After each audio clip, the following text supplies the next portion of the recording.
देवतोला Kosmi bypass मार्ग निर्माण अधर में ग्रामीणों ने कलेक्टर को सौंपा ज्ञापन। माध्यम की द्वितीय परीक्षा शुरू, पहले दिन 1342 विद्यार्थी हुए शामिल। रोजगार सहायक पर आवास योजना में धोखाधड़ी करने का लगाया आरोप। देवतोला से कोसमी तक गांगुलपारा जलाशय की वितरक नहर पर प्रस्तावित बाईपास मार्ग का निर्माण अधर में लटका है। इससे ग्रामीणों को आवागमन में भारी परेशानी उठानी पड़ रही है। मंगलवार को ग्रामीण जन सुनवाई में पहुंचकर कलेक्टर मृणाल मीणा को ज्ञापन सौंपते हुए कार्य शीघ्र पूरा कराने की मांग की। ग्रामीणों ने आरोप लगाया कि ठेकेदार मार्ग का अलाइनमेंट बदलवाने की कोशिश कर रहा है, जिससे दर्जनों गांव प्रभावित होंगे।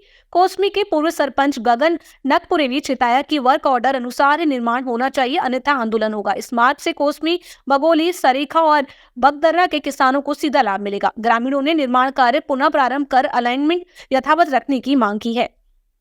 जिन्हें उन्हें वर्क ऑर्डर मिला है वो वहीं से काम करना चाहिए। ठीक है, बात रही किसान की और ग्रामीण जन की और विकास की, क्षेत्र का जो विकास होगा इसी मार्ग से होगा। किसान आज वहाँ पर आवागमन में बहुत ज़्यादा समस्या है। कम से कम 200-300 जो किसान हैं, यानी कोसमी, बगदरा, सरेखा और बगोली, इन किसानों को बहुत ज़्यादा फायदा होना है। इनकी ज़मीनों में जो आवागमन का जो रास्ता है वो भी तय हो जाएगा। वहाँ पे उद्योग के भी जो है जो आगे में वो उद्योग भी खुलेंगे। मध्य प्रदेश माध्यमिक शिक्षा मंडल द्वारा आयोजित बोर्ड की द्वितीय परीक्षा 17 जून से प्रारंभ हो चुकी है। परीक्षा जिले के 21 परीक्षा केंद्रों पर सुबह 9 बजे से दोपहर 12 बजे तक संचालित की जा रही है। परीक्षा में कुल 2034 विद्यार्थियों ने पंजीयन कराया है, जिसमें पहले दिन 1342 छात्र छात्राएं उपस्थित हुए। कक्षा 10वीं के 980 में से 513 विद्यार्थी परीक्षा में शामिल हुए, जबकि कक्षा 12वीं के 1054 में से 829 विद्यार्थियों ने परीक्षा दी। इस बार पहली बार पूरक परीक्षा के स्थान पर द्वितीय परीक्षा की नई प्रणाली लागू की गई है, जिससे विद्यार्थियों को सुधार का अवसर मिल रहा है। 10वीं की परीक्षा 26 जून तक और 12वीं की परीक्षा 5 जुलाई तक आयोजित होगी। बिरसा जनपद पंचायत अंतर्गत ग्राम पंचायत गोहारी के ग्रामीण ने अपने नाम से स्वीकृत हुए प्रधानमंत्री आवास को रोजगार सहायक द्वारा अपने बड़े पिता के नाम पर कराने का आरोप लगाते हुए इस मामले की जांच कर न्याय दिलाने कलेक्टर से गुहार लगाई है। पीड़ित ने मंगलवार को कलेक्ट्रेट पहुंचकर उक्त मामले की शिकायत दी है। इस दौरान पीड़ित हरिराम दुर्वे निवासी गोहारी ने बताया कि पीएम आवास योजना अंतर्गत मकान स्वीकृत हुआ, जिसका आईडी क्रमांक MP 48635449 अंकित है, लेकिन रोजगार सहायक शिवराम क्षीरसागर ने अपने बड़े पिता फंदूलाल क्षीरसागर को हरिराम दुर्वे का मुखिया बनाकर स्वीकृत पीएम आवास की आईडी पर जोड़कर वर्ष 2021-22 में आवास निर्माण करवा लिया गया। वहीं हरिराम दुर्वे पीएम आवास का लाभ देने चक्कर काट रहा है। जनपद में आके लिखा रहा था सर, मैं वो लिस्ट में ऑनलाइन में देखा, मोबाइल में तो मेरा नाम बता रहा है कि मतलब घर पूर्ण हो गया है करके लिस्ट भी निकलवाए हैं जनपद से। अच्छा, यानी जनपद में ये बता रहा है कि आपका आवास जो आया था वो पूर्ण बन के हो गया है, उसकी राशि भी पूरी आ गई है। Yes sir. और वो राशि जो है सचिव ने किसी और के खाते में डाल दिया है। तो आपके साथ ही ऐसा हुआ है, कुछ और भी है? और हैं सर। कितने लोग हैं ऐसे? एक और है, एक भाई।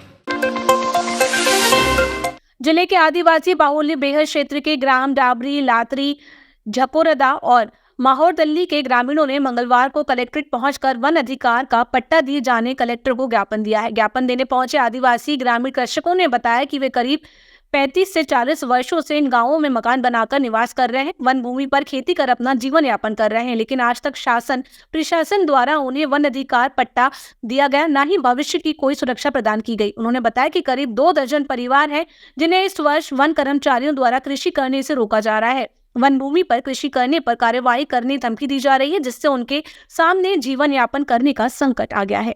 वन का अधिकार पट्टा मांगने जैसे अभी क्या हुआ, पहले से कमाते कमाते हम लोग आए हैं और इस वर्ष क्या हुआ, फॉरेस्ट वाले हमको रोक लगा दिए हैं, यदि कमाओगे तो 7 साल का जेल कर देंगे, डर बता दिए। इसलिए हमको यहाँ कलेक्टर के पास में आना पड़ा। हम खेती के बारे में नहीं था तो थोड़ा फॉरेस्ट डिपार्टमेंट खेती कर रहा तो उसको नहीं बोल रहा था, इसलिए जानकारी दे रहा था। कितने सालों से खेती कर रहे थे? 30 साल। इस साल क्या बोल रहे हैं आप? इसी साल को बोल रहे हैं। क्या बोल रहे हैं? कि खेती मत करो।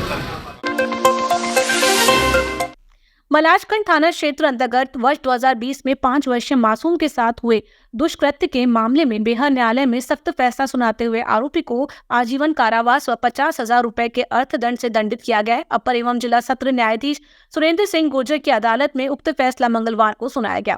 माननीय न्यायालय ने आरोपी फागू उर्फ फागेश्वर पिता तेजलाल राउत निवासी ग्राम कमरसरा मलाजखंड को धारा 376 क पाक्सो एक्ट की धारा 5M6 के तहत दोषी करार दिया गया है। अभियोजन पक्ष की ओर से विशेष लोक अभियोजक विमल सिंह ने पैरवी की। न्यायालय ने डीएनए रिपोर्ट, गवाहों की साक्ष्य और अभियोजन के तर्कों को मानते हुए आरोपी को दोष सिद्ध करार दिया और कठोरतम सजा सुनाई।